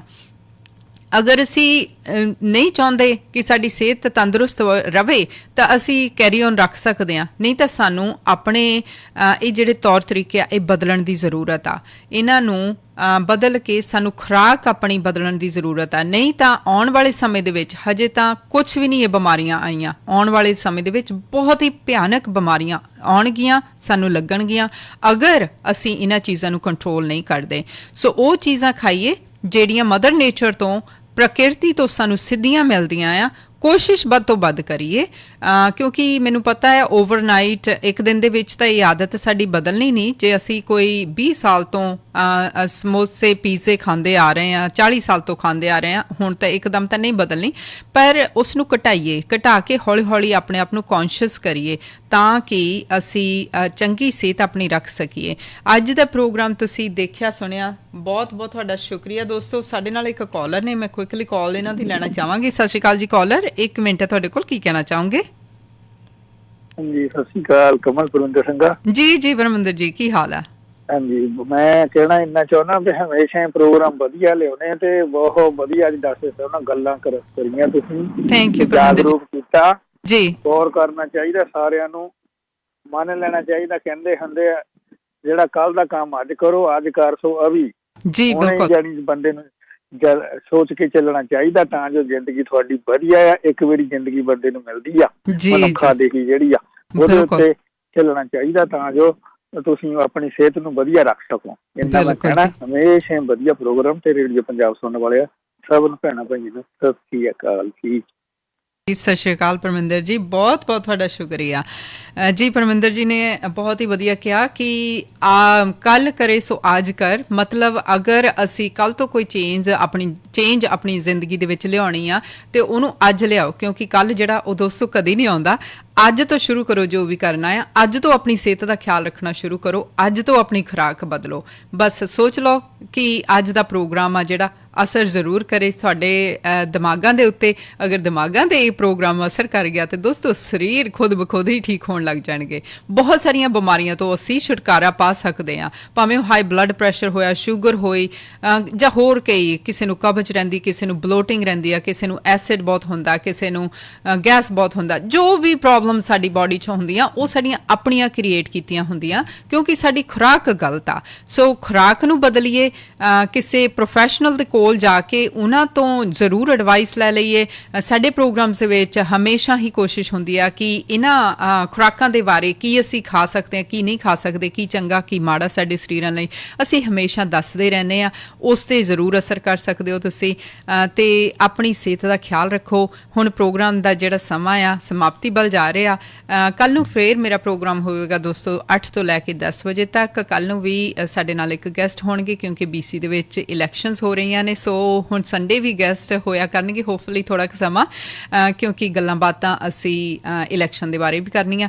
ਤੇ ਅੱਜ ਦਾ ਪ੍ਰੋਗਰਾਮ ਦੇ ਵਿੱਚ ਸਾਥ ਦੇਣ ਲਈ ਤੁਹਾਡਾ ਬਹੁਤ ਬਹੁਤ ਸ਼ੁਕਰੀਆ। ਕੱਲ੍ਹ ਨੂੰ ਫਿਰ ਮਿਲਦੇ ਹਾਂ, ਤਦ ਤੱਕ ਲਈ ਤੁਹਾਡਾ ਤੇ ਸਾਡਾ ਰੱਬ ਰਾਖਾ। ਲਓ ਜੀ, ਇੱਕ ਗਾਣਾ ਜਾਂਦੇ ਜਾਂਦੇ ਜ਼ਰੂਰ ਸੁਣ ਲਓ, ਕੁੰਡਾ